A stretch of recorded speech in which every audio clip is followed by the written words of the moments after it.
എന്തിനാടാ എന്നെ ഈ വിഡ്ഢിവേഷം കിട്ടിച്ചത്? ഒന്ന് പറഞ്ഞിരുന്നെങ്കിൽ ഞാൻ. വിഡ്ഢിവേഷോ? എന്തായിട്ടാ ഇങ്ങനെയൊക്കെ പറയുന്നത്? ഒരു പാർട്ടി ഉണ്ട്, അതിന് പാർക്കിൽ മീറ്റ് ചെയ്ത ശേഷം ഹോട്ടലിലേക്ക് പോവാന്ന് പറഞ്ഞ ഞാൻ അവളെ ഇവിടേക്ക് വിളിച്ചു വരുത്തിയത്. ഏട്ടൻ അവളോട് സംസാരിച്ചേ പറ്റൂ. അവള് സമ്മതിക്കും, എന്നെ ഇഷ്ടമാണെന്നും പറയും. അതിനുശേഷം നമുക്ക് പാർട്ടി നടത്താം, ആ സന്തോഷത്തിന്.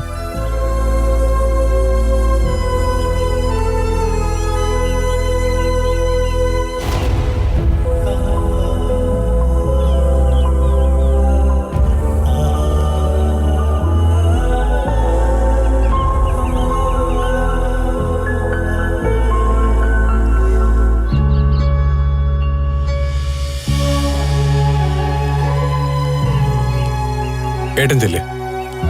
എന്റെ സന്തോഷം കാണാൻ ഏട്ടൻ ആഗ്രഹിക്കുന്നില്ലേ? എങ്കിൽ ചെല്ലേ.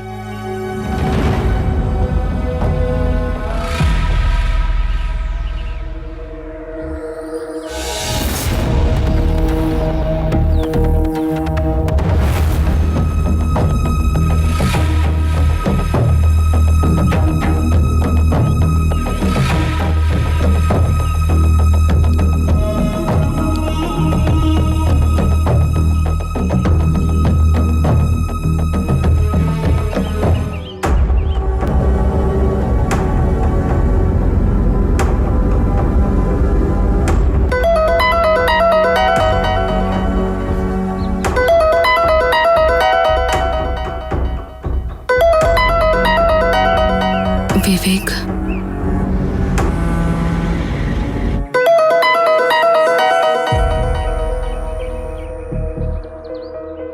ഹലോ. ഹലോ കീർത്തി, ഞാൻ വിവേക. കീർത്തി ഇപ്പൊ എവിടെയുള്ളേ? ഞാൻ സിറ്റിക്കടുത്തുള്ള പാർക്കിലുണ്ട്. ഒന്ന് രണ്ടുപേരെ വെയിറ്റ് ചെയ്യാം. അയ്യോ, ഞാൻ സിറ്റിയിലുണ്ട്. ഞാൻ പാർക്കിലേക്ക് വരട്ടെ? വേണ്ട വിവേകേട്ടാ, ഞാൻ ഇപ്പൊ പോവും, പിന്നെ വിളിക്കാം. ഓക്കെ? കീർത്തി എന്താണോ ഒരു താല്പര്യമില്ലാതെ സംസാരിക്കുന്നത്?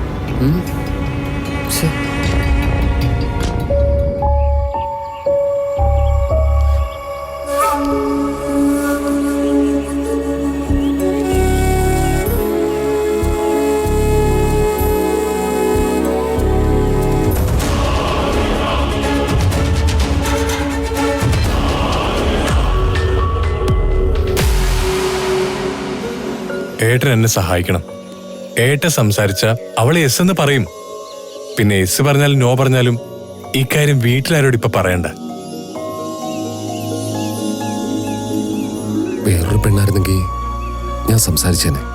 പക്ഷേ കീർത്തിയോട് എനിക്ക് സംസാരിക്കാൻ പറ്റില്ല.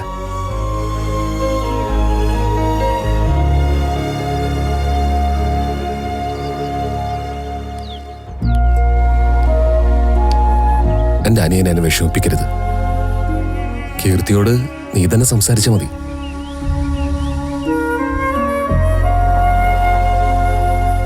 കീർത്തിയുടെ മനസ്സിൽ നീ ഉണ്ടാവും. നിന്നെ അവൾക്ക് ഇഷ്ടമായിരിക്കും. നീ നിന്റെ ഇഷ്ടം പറഞ്ഞ അവൾക്ക് സന്തോഷമാവും.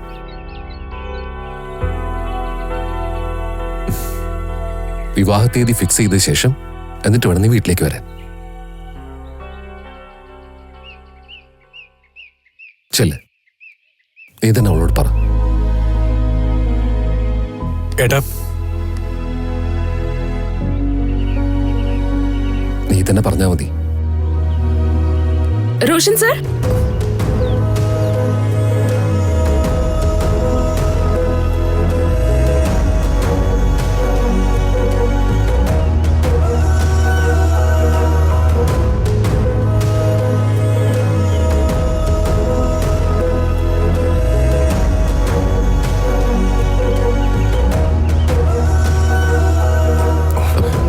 ഏട്ട സംസാരിക്കണം പ്ലീസ്. ഏട്ടാ, ഞാൻ മാറിക്കാം. ഹലോ.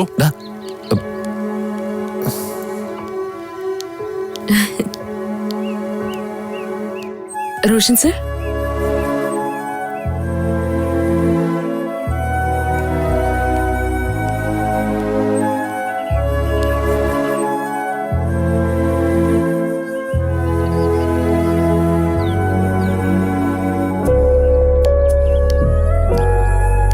റോഷൻ സർ, വളരെ സന്തോഷായി. ഒരു വലിയ കുഴിയിൽ വീഴുന്നതിൽ നിന്നും റോഷൻ സാറിനെ ഞങ്ങളെ രക്ഷപ്പെടുത്തി.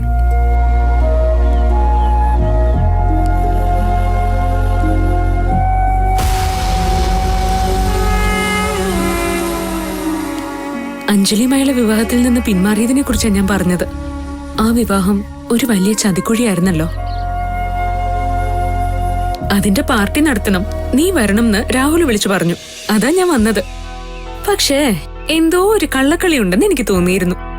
പക്ഷേ റോഷൻ സാർ വന്നതുകൊണ്ട് അതില്ലെന്ന് മനസ്സിലായി.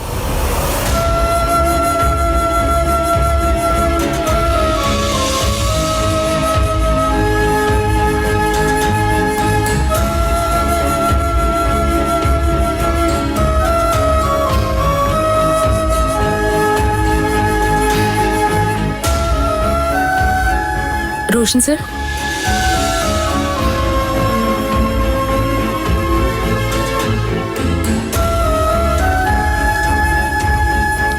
എന്താ റോഷൻ സാർ വല്ലാതിരിക്കുന്ന? ഏയ് ഒന്നുമില്ല കീർത്തി. എന്റെ അനിയനൊരു പാവമാണ്. സ്നേഹിക്കാൻ മാത്രം അറിയാവുന്നവൻ. എനിക്കവൻ സഹോദരൻ മാത്രമല്ല, എന്റെ സുഹൃത്തു കൂടിയാണ്.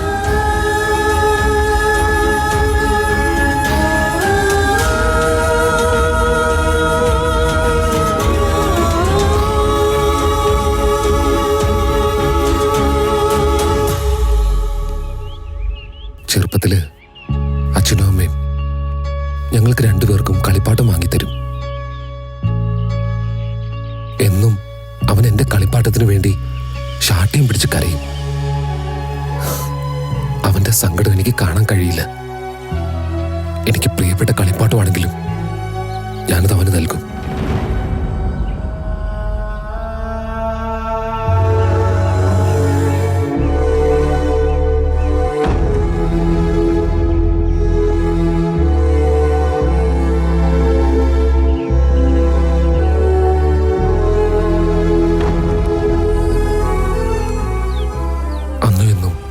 അതങ്ങനെ തന്നെ കീർത്തി. എനിക്കിഷ്ടപ്പെട്ടത് എന്തും അവനിഷ്ടമാണെങ്കിൽ ഞാനത് അവന് നൽകും. എനിക്കതിൽ സന്തോഷമേ ഉള്ളൂ. എന്താ റോഷൻ സാർ ഇങ്ങനെ പറയുന്നത്? എന്താ സാർ കണ്ണു നിറഞ്ഞ? ഒന്നുമില്ല കീർത്തി, അവനോട് എനിക്കുള്ള ഇഷ്ടം പറഞ്ഞതേ ഉള്ളൂ. അതെനിക്കറിയില്ല സാർ.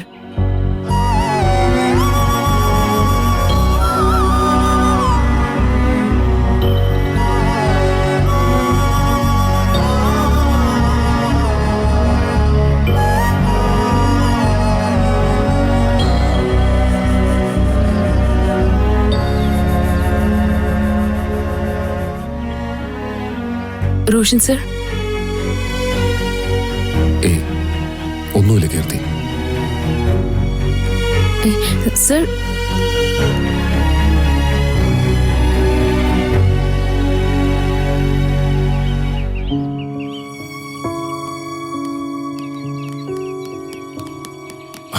ഏട്ടാ, അവളോട് എന്റെ കാര്യം സംസാരിച്ചോ?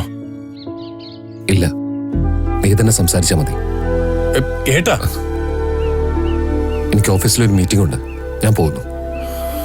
ഡാ, എന്റെ ആഗ്രഹം നടക്കൂടാ.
ഇങ്ങനൊരു ഏട്ടനെ കിട്ടിയ രാഹുൽ ഭാഗ്യവാനാ.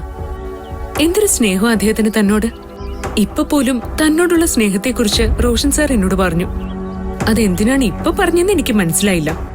നിങ്ങൾ തമ്മിൽ എന്തെങ്കിലും പ്രശ്നമുണ്ടോ? കുറെ സമയമായല്ലോ മന്ദബുദ്ധിയെ പോലെ ഇങ്ങനെ പെരുമാറുന്നു. എന്തെങ്കിലും ഒന്ന് സംസാരിക്കേണ്ട മനുഷ്യ.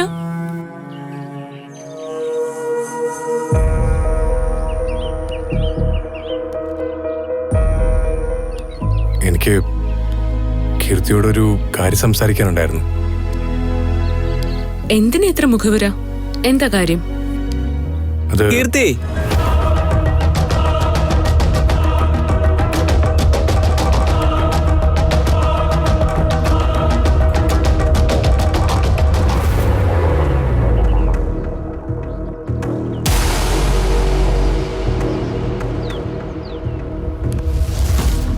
നീ എന്താണ് ഇവിടെ?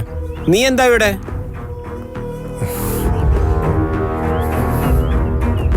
കീർത്തിയെ വിളിച്ചപ്പോ ഒരു താല്പര്യമില്ലാതെ സംസാരിക്കുന്നതായിട്ട് തോന്നി. എന്നാ പിന്നെ ഒന്ന് കണ്ടിട്ട് പോവാന്ന് കരുതി. അങ്ങനെയൊന്നില്ല വിവേകേട്ടാ. അല്ല, ഇവൻ തന്റെ ബോഡി ഗാർഡാണോ? എവിടെയും നിന്റെ കൂടെ ഇവൻ ഉണ്ടല്ലോ. അത് ഒരു ചെറിയ പാർട്ടി ഉണ്ടായിരുന്നു. ഇദ്ദേഹത്തിന്റെ ഏട്ടൻ ഇവിടെ വന്നിരുന്നു. അദ്ദേഹത്തിന് ഓഫീസിലൊരു മീറ്റിംഗ് ഉള്ളതുകൊണ്ട് പോയി. തനിക്ക് മീറ്റിംഗ് ഒന്നും ഇല്ലേ? തനിക്ക് ജോലിയൊന്നുമില്ലേ? എനിക്ക് സ്വന്തമായിട്ടൊരു കൺസ്ട്രക്ഷൻ കമ്പനി ഉണ്ട്. അല്ലാതെ നിന്നെ പോലെ MLA മൗത്ത് ലുക്കിംഗ് ഏജന്റായി വായി നോക്കി നടക്കുകയല്ല ഞാൻ. Mind it. ഇവനെന്നെ കൊന്നാലോ?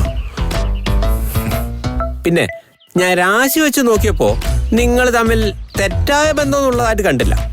അതുകൊണ്ട് എനിക്ക് തെറ്റിദ്ധാരണയൊന്നുമില്ല. പക്ഷേ ഇത് ശരിയല്ല. ശരിയും തെറ്റും ഞങ്ങൾക്കറിയാം. കാലമാടാ. എടാ, 24 മണിക്കൂർ എന്തിനാ ഇങ്ങനെ ഒരു പെണ്ണിന്റെ പുറകെ നടക്കുന്നേ? ഇതൊക്കെ മനസ്സിലാക്കാൻ തറവാടിത്തം വേണം. സംസ്കാരം, തറവാടിത്തം. That should be coming from the blood. That should be coming from the heart. അത് ഹൃദയത്തിൽ നിന്ന് ഉണ്ടായിരിക്കേണ്ടതാണ്. അത് ചോരയിൽ അലിഞ്ഞിരിക്കേണ്ടതാണ്. അതല്ലാതെ ഒരുമാതിരി ഊതല്ലേ, തീ പാറും. Keep in mind. ഇന്നിത്തിരി കൂടുതലാണല്ലോ ഈശ്വര. അയ്യോ, വിവേകേട്ടൻ ഇങ്ങനെയൊന്നും പറയരുതെന്ന് ഞാൻ പറഞ്ഞിട്ടില്ല രാഹുൽ. കണ്ടോടാ കീർത്തിക്ക് എന്നോടുള്ള സ്നേഹം. നീ പോ. നിന്റെ കൂടെ കീർത്തി ഒരു ഫംഗ്ഷനും വരുന്നില്ല. കീർത്തി, നമുക്കെന്നാ പോവാ. നമുക്കൊരു കോഫി കുടിക്കാം. എനിക്ക് ഇതിനോട് ചില കാര്യങ്ങൾ സംസാരിക്കണം.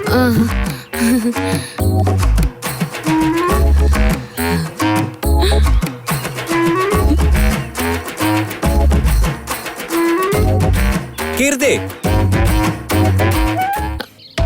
come on.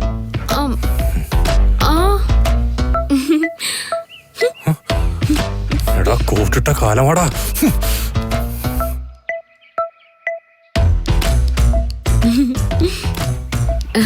വൃത്തികെട്ടവൻ. അങ്ങനെ പറയരുത്. രാഹുൽ നല്ലവനാ. ആ നല്ലവനുമായി ഇനി ഒരു കണക്ഷനും ഉണ്ടാവരുത്. കാരണം കീർത്തി എന്റെ പെണ്ണാവാൻ പോകുന്നവളാണ്. മനസ്സിലായോ? വരൂ.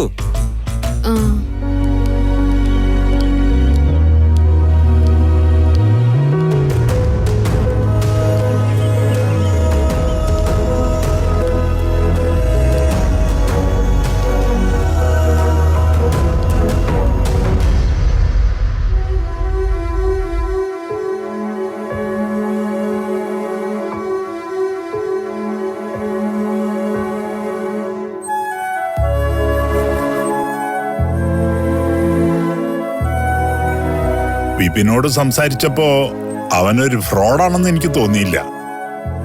നിന്റെ മുത്തശ്ശി പറഞ്ഞതിലും കാര്യമുണ്ടെന്ന് എനിക്ക് തോന്നുന്നു. വിപിൻ അഭിനയിക്കാണ്. ഇഷ്ടമില്ലാത്ത ഒരാളെ വിവാഹം കഴിക്കുന്നത് എങ്ങനെയാ?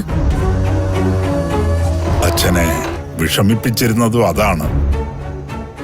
വിപിൻ നല്ലവനോ ചീത്തയോ എന്നതല്ല വിഷയം. നിനക്കവനെ ഇഷ്ടമല്ല എന്നുള്ളതാണ്.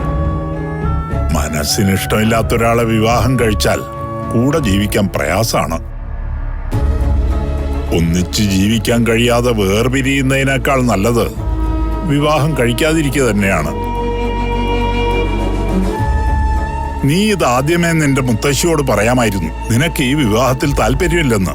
ഇതിപ്പോ എല്ലാം ഉറപ്പിച്ചതിന് ശേഷം. ആദ്യമേ പറയാൻ എന്റെ സമ്മതം ചോദിച്ചിരുന്നു മുത്തശ്ശി. ഒക്കെ തീരുമാനിച്ചതിന് ശേഷം എന്നോട് പറഞ്ഞുള്ളൂ. എന്നിട്ടും സമ്മതം അല്ലെന്ന രീതിയിൽ ഞാൻ സംസാരിച്ചു. മുത്തശ്ശി അതൊന്നും ചെവിക്കൊണ്ടില്ല. മറ്റൊരാളെ മനസ്സിൽ വെച്ച് വിപിന്റെ ഭാര്യയായി ജീവിക്കാൻ എനിക്ക് കഴിയില്ല. രാഹുൽ സാറിനെ എനിക്ക് അത്രമാത്രം ഇഷ്ടമാണ്. നീ അത് തുറന്നു പറഞ്ഞില്ലല്ലോ. അവന്റെ മനസ്സിൽ എന്താണെന്ന് അറിയണ്ടേ? ഞാൻ ചില തീരുമാനങ്ങൾ എടുത്തിട്ടുണ്ട്. ഇന്ന് ഞാൻ കലാവതി ടീച്ചറിന്റെ വീട്ടിൽ പോവും. രാഹുൽ സാറിനോട് എന്റെ മനസ്സിലുള്ളതെല്ലാം ഞാൻ പറയും. ഈ രാഹുലിനെ നിന്റെ മുത്തശ്ശിക്ക് ഇഷ്ടമാവുമോ? ഇഷ്ടാവും. വ്യക്തിപരമായും കുടുംബപരമായും വിപിനേക്കാൾ എത്രയോ മുകളിലാണ് രാഹുൽ സാറ്. അത് മുത്തശ്ശിക്കും അറിയാം. അപ്പോ രാഹുൽ നിന്നെ വിവാഹം കഴിക്കാൻ തയ്യാറായാൽ മുത്തശ്ശി ഈ വിവാഹത്തിന് സമ്മതിക്കും. വിപിനുമായിട്ടുള്ള നിന്റെ വിവാഹം വേണ്ടെന്ന് വെക്കും, അല്ലേ? ഇക്കാര്യത്തിൽ മുത്തശ്ശി എന്റെ കൂടെ നിൽക്കുമെന്ന് ഞാൻ വിശ്വസിക്കുന്നേ. എങ്കിൽ മോളിച്ചെല്ല്, രാഹുലിനോട് മനസ്സ് തുറന്ന് സംസാരിക്ക്. അവൻ എന്താ പറയുന്നതെന്ന് അറിഞ്ഞ ശേഷം നമുക്ക് മുത്തശ്ശിയോടെല്ലാം പറയാം.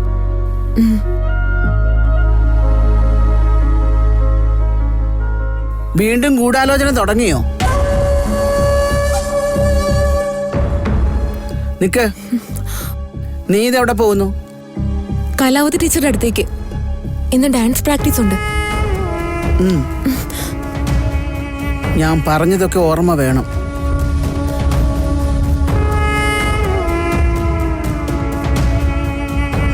അവളെ വളർത്തിയത് ഞാനാണ്. അതുകൊണ്ട് തന്നെ ഞാൻ പറയുന്നത് എന്തും അവൾ അനുസരിക്കും. വിവാഹ മണ്ഡപത്തിൽ വെച്ച് നീ അവളെ കൈപിടിച്ചു കൊടുക്കണമെന്നാണ് എൻ്റെ ആഗ്രഹം. നിനക്കും ആ ആഗ്രഹം കാണില്ലേ? അത് നടക്കണമെങ്കിൽ നീ ഞാൻ പറയുന്നത് അനുസരിക്കുക, എൻ്റെ കൂടെ നിൽക്കുക. ഇല്ലെങ്കിൽ നീ നിന്റെ മകളുടെ വിവാഹത്തിന് മണ്ഡപത്തിലുണ്ടാകില്ല.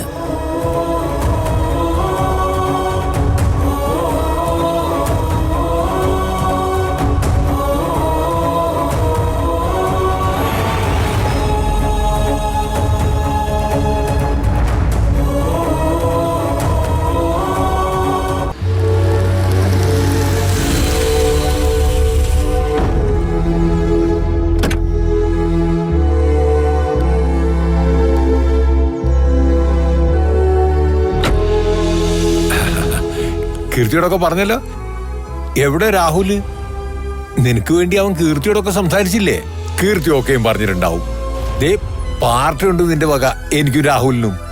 എടാ തമ്പിയെ വിട്ട് ബീറ് വാങ്ങിപ്പിക്കടാ. ഇന്ന് രാത്രി നമുക്ക് അടിച്ച് പൊളിക്കണം. അഞ്ജലിയോട് പോയി പണി നോക്കാൻ പറ. അത് രാഹുലിനെ കൊണ്ടൊന്നും പറയിപ്പിക്കണ്ട, ഞാൻ പറഞ്ഞോളാം. നീയേ അവളെ ഫോണിൽ വിളിച്ചിട്ട് ആ ഫോൺ കൊടുക്ക, ഞാൻ സംസാരിക്കാം അവളോട്. പെട്ടെന്ന് തന്നെ നിന്റെയും കീർത്തിയുടെയും വിവാഹം നടത്തണം. നീ ഭാഗ്യവാനാണടാ. കീർത്തിയെ പോലൊരു പെണ്ണിനെ കിട്ടിയ നീ ഭാഗ്യവാനാ.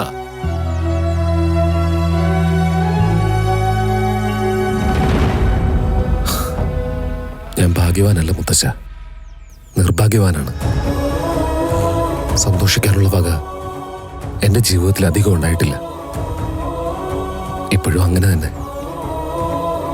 നീ എന്താ മോനെ ഇങ്ങനെയൊക്കെ സംസാരിക്കുന്നത്? നീ രാഹുലിനോടൊന്നും പറഞ്ഞില്ലേ? അവൻ നിന്റെ കാര്യം കീർത്തിയോട് സംസാരിച്ചില്ലേ? ഞാൻ രാഹുലിനോട് സംസാരിച്ചിരുന്നില്ല. കീർത്തിയോട് ഞാൻ തന്നെ നേരിട്ട് പറയാന്ന് കരുതി. എന്നിട്ട് പറഞ്ഞോ? ഞാൻ പറഞ്ഞില്ല. അതിനു മുമ്പേ അവള് പറഞ്ഞു അവള് വിവാഹം കഴിക്കാൻ പോകുന്ന ചെറുക്കനെ അവൾക്ക് ഇഷ്ടമാണെന്ന്.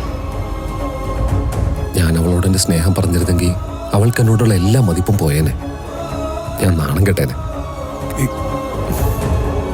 കീർത്തിയുടെ മനസ്സിൽ നിന്നോട് ഇഷ്ടമുണ്ടോന്ന് എനിക്ക് തോന്നിയിരുന്നു. അതുകൊണ്ടാണ് രാഹുലിനെ കൊണ്ട് സംസാരിപ്പിക്കാന്ന് ഞാൻ പറഞ്ഞത്. രാഹുൽ സംസാരിച്ചു. അവൾക്ക് നിന്നോടുള്ള ഇഷ്ടം അവള് തുറന്നു പറഞ്ഞു എന്നാ ഞാൻ കരുതിയത്. മറിച്ച് ചിന്തിക്കേണ്ടതില്ലല്ലോ മോനെ. നിന്റെ മനസ്സിൽ അവൾ ഉണ്ടെന്നുള്ള കാര്യം അവൾ ഇപ്പോഴും അറിഞ്ഞിട്ടില്ല. അറിഞ്ഞിരുന്നെങ്കിൽ അവള് മനസ്സ് തുറന്നേനെ. എനിക്ക് ഉറപ്പുണ്ട് അവൾക്ക് നിന്നെ ഇഷ്ടമാണെന്ന്.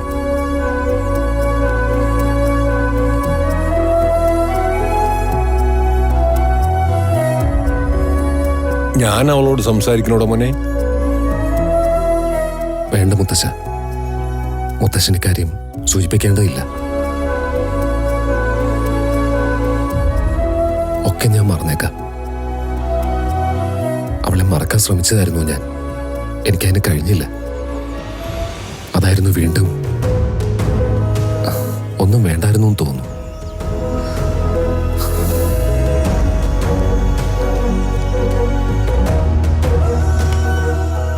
മോനെ റോഷ, നീ എന്തിനാടാ വഴിമാറി നടക്കുന്നത്? നിനക്ക് അവളോടൊന്ന് സംസാരിച്ചാൽ എന്താ? ഇനിയൊന്നും വേണ്ട മുത്തശ്ശ, ഞാൻ വഴി മാറി നടക്കാം. എന്റെ സന്തോഷത്തെക്കാളും എനിക്ക് പ്രിയപ്പെട്ടവരുടെ സന്തോഷമാണ് എനിക്ക് വലുത്. മറ്റുള്ളവരുടെ സന്തോഷത്തിന് വേണ്ടി ഞാൻ ഇത്തിരി സങ്കടപ്പെടാം. അതൊരു സുഖമുള്ള കാര്യമാണ് മുത്തശ്ശ.